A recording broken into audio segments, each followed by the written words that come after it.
Breaking news from France. It all began to unfold after midnight Pacific time, and right now, two major hostage standoffs. You see them right there. One about an hour north of Paris. Those brothers linked to al-Qaeda, who murdered 12 at the French magazine 2 days ago, now barricaded in a small printing business, holding one hostage. Police are communicating with them.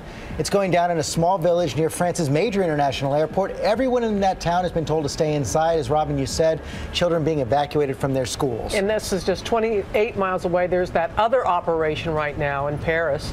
A man authorities believe may be linked to the magazine attack, now holding hostages in a supermarket. SWAT and anti-terror forces on the scene there right now. Right, that man, the suspect at the supermarket, was in a cell, perhaps, with one of the brothers. They both stood trial for trying to get a convicted terrorist out of jail many years ago. Police continue to investigate the links. We're going to have full team coverage of this breaking story. ABC's Terry Moran in Paris near that supermarket. Good morning, Terry.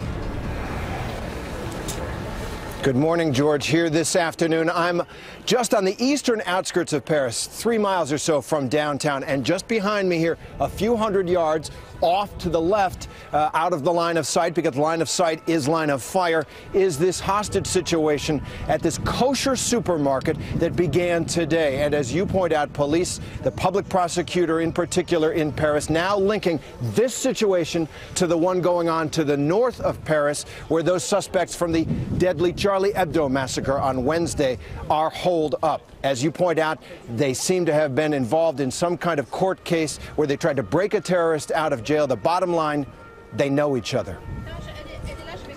Paris under siege. This second hostage situation, and police say it appears to be connected to the massacre at the Charlie Hebdo newspaper Wednesday, is underway now at a kosher grocery in the east of this city. Police telling ABC at least 2 are dead and a gunman is holding at least 1 hostage after a shootout near the Porte de Vincennes. A massive police operation here. SWAT teams moving into position for the tense standoff in this heavily populated neighborhood, and schools in this area under lockdown.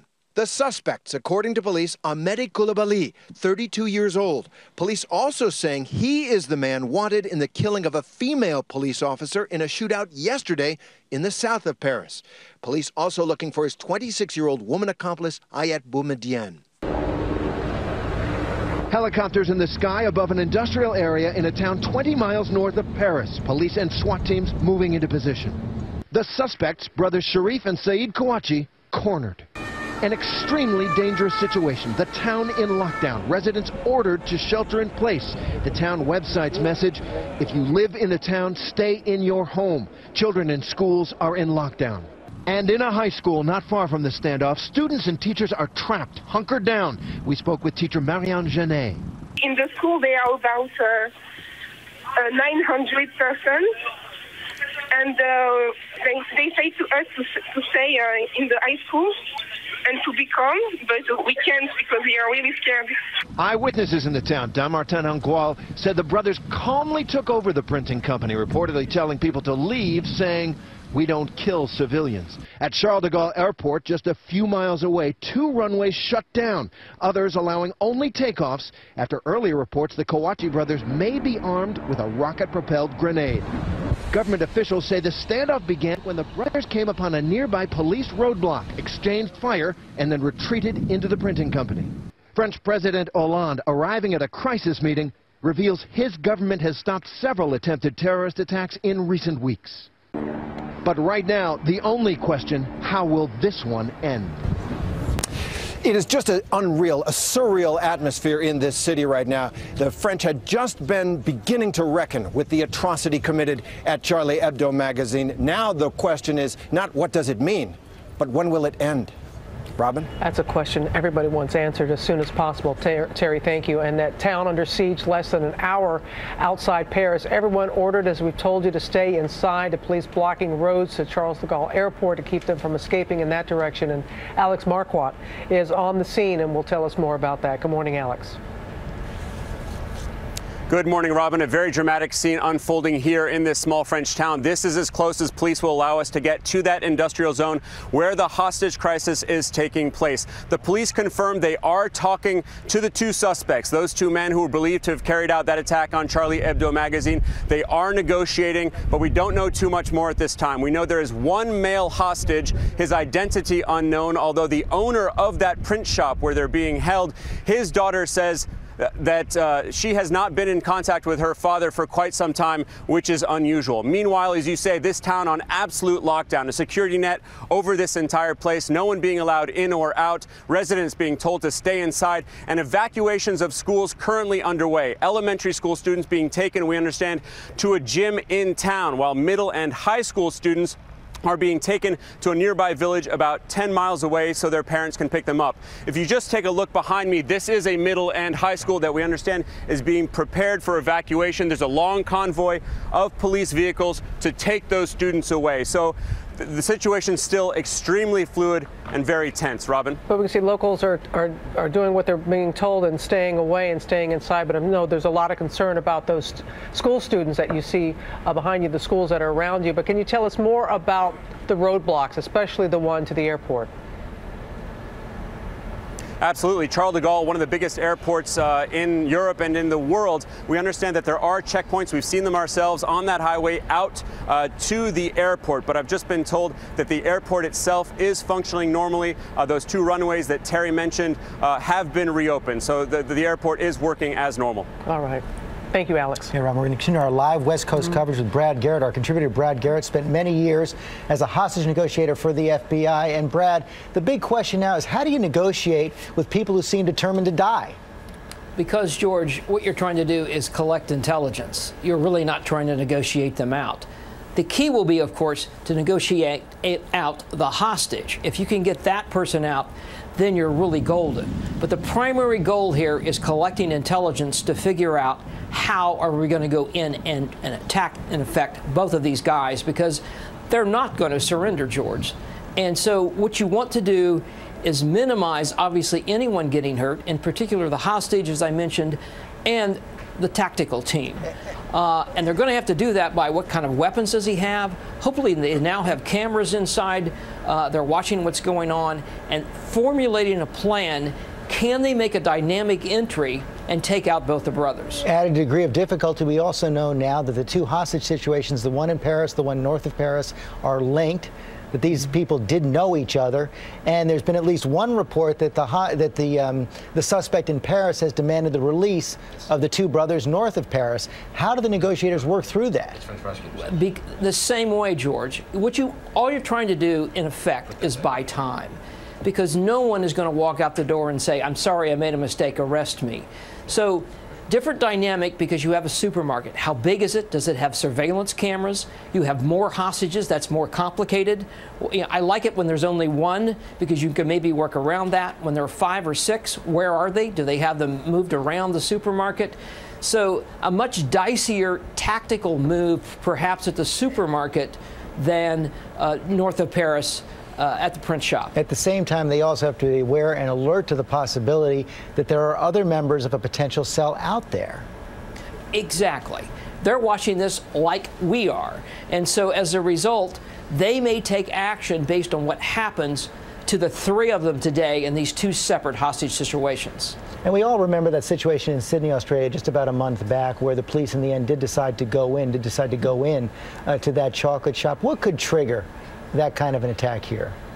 Anything that would be a movement toward injuring or killing the hostage, or, for example, there's been some discussion, do they have a rocket-propelled grenade? If they're about to launch that, you're going to have to take action because of the devastation of firing that inside this print shop. Okay, Brad Garrett, thanks very much. We know people out west are just waking up, and a lot has happened while they were sleeping, and including we're learning more about the 2 brothers this morning and their link with the gunman in that other standoff. ABC's Brian Ross is here live with us in New York, and you have the latest on that side of the story. Well, good morning, Robin. Yes, French prosecutors are saying this morning the gunmen all have a connection to terrorist circles and that the 2 fugitive brothers have direct ties to al-Qaeda. Of all the al-Qaeda groups in the world, the network in Yemen is considered the most active in going after Western targets. Their online magazine, Inspire, actually put the picture and name of the editor of Charlie Hebdo on its target list. And now U.S. authorities say the elder of the two Kouachi brothers, Saeed, traveled to Yemen in the year 2011 and trained with al-Qaeda. Al-Qaeda's goal is to have cells of followers in Western countries and to carry out attacks against the West. The ties of the two brothers to terrorism were no secret. U.S. officials say both brothers, Saeed and Sharif, have been on the U.S. no-fly list for years. And the younger brother was convicted of terror charges in 2005 when he tried to join al-Qaeda in Iraq. This is not unusual in these cases to see them move from one sort of extreme behavior to another and then sort of settle on violent jihad as an answer for what they could perceive to be their problems. For all the signs of a well-planned combat-like attack seen in the eyewitness videos, the two gunmen did make mistakes. Most important was a national ID card found in the getaway car they abandoned, which allowed authorities to so quickly identify the two and begin the manhunt.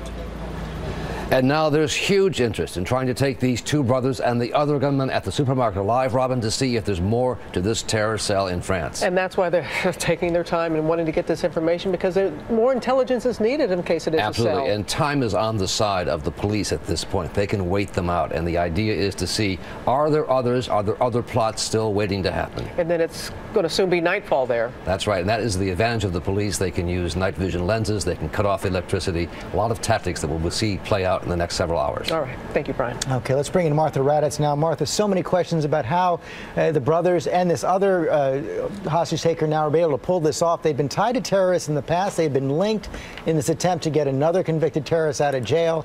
And one of the brothers had actually been arrested and charged. One of the other guy in Paris had actually been convicted. So they were on French radar, but they still were able to slip through and pull this off. You know, that's undoubtedly something the French authorities are going to have to explain, George. You're talking about a suspect who French officials knew trained with al-Qaeda in Yemen in 2011.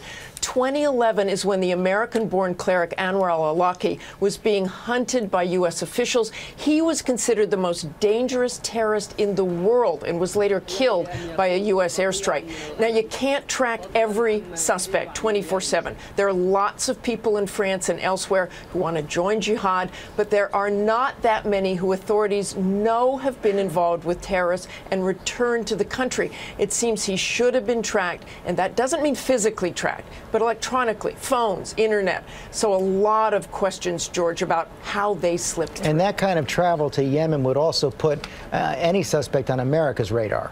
It is something U.S. authorities would have done if they had tried to come here to the U.S. In fact, it would seem that anyone during those years who traveled to Yemen and returned to the U.S.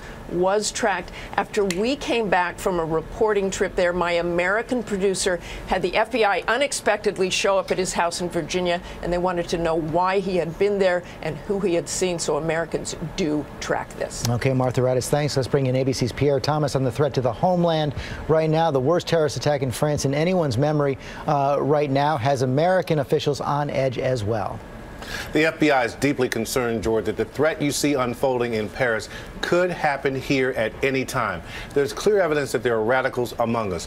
This year alone, the FBI has caught a dozen or more, mostly men, but some women, trying to join terrorists in Syria and Iraq, including ISIS, the people known to chop off heads. The FBI director has said repeatedly that those who go and get training could return to the U.S. and strike with or without direct orders. He also flatly stated some radicals have probably gone and returned we don't know about. Add in the people who've been radicalized on the internet, and you can see why. The FBI has typically 100 or more terror investigations ongoing at any given moment. So how does this play out in practical terms for local police forces? What kind of alerts are they getting from the FBI? Well, I can tell you the interest is intense across the country from police chiefs. They want real-time information about what's happening in France. What I'm being told is the FBI and DHS officials are putting together information, and in the next 24 hours or so, we'll shoot that information out to local law enforcement because, again, you want to know everything you can about how this is unfolding. Is this a cell? How is this thing unfolding in France? And this is critical for U.S. law enforcement going forward. Okay, Pierre Thomas, thanks very much.